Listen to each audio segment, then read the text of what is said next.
रबी धान चाषी पंजीकरण को चाषी माने बाद पड़ा पर समिति संपादक और डीओ अवहेला को दायी कर सेवा समवाय समिति के ताला पकई धरना के बसिले चाषी।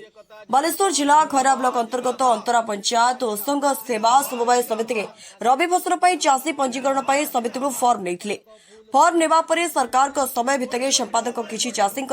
पंजीकरण करथिबा बेले 50 रु ऊर्ध्व चाषी माने पंजीकरण को बाद पड़ते बारंबार उपरिस्थ अधिकारी को जणाइबा परे कोनोसी सुफल न मिलिबारु आज चाषी माने समिति सम्मुखरे धरना के बसिछंती। संपादकों अवहेला दायी करथिबा नै चाषी माने अभियोग करिछंती।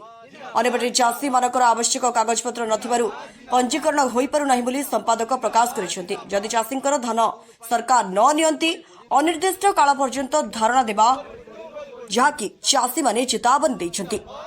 हमर 10 रु 25 तारीख पर्यंत पंजीकरण तारीख रहा सरकार को धार्य तारीख भितर जी कागज पत्र देले पंजीकरण है 28 जन ये समस्त कागज पत्र दे पारना पंजीकरण हो पारा कागज ना आवश्यक कागज ना कागज पत्र आनी कहते कि आम डीओ पाखे कहते डीओ कागज पत्र देखी कागज पत्र ठीक ना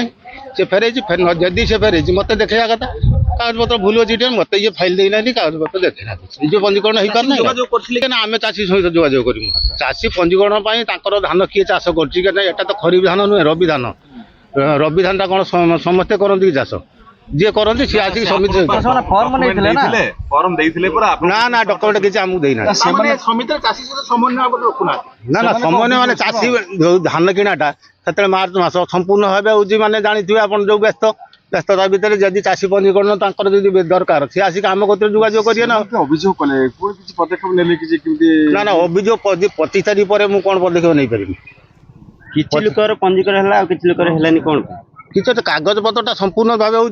कम्प्लीट है पंजीकरण हम ना काली धान ऑनलाइन कले बोली आम ये बसचु आ बिक्री कर पारनु आश हो चाषी लोक हो दमुना कम रेटर आम से दौचु धान आम आसीनु फेरिकी गनु 3-4 बार फेरिक गला से आम मना कले साइड खुलुनी आम कार्तिक चरण साहू अन्य कार आमर है केते जन चाषी आमर 60-70 जन है आम हूँ दाबी पूरण चाहूँ कौन करूँ आम थे दुखी लोक आम दुख कने खाइमु आम धान गंडे सीना देने छुआ पिला पाठ साठ पढ़ुं भल मंद कर किमी चलमु जा आम जदि कम रेट देमु आम चाष कर लाभ कौन पाइमु आम से अनुसरण बसचु। बालेश्वर स्पेशल रिपोर्टर बनमाली महाकुड़ को रिपोर्ट स्वतंत्र ओडिशा लाइव।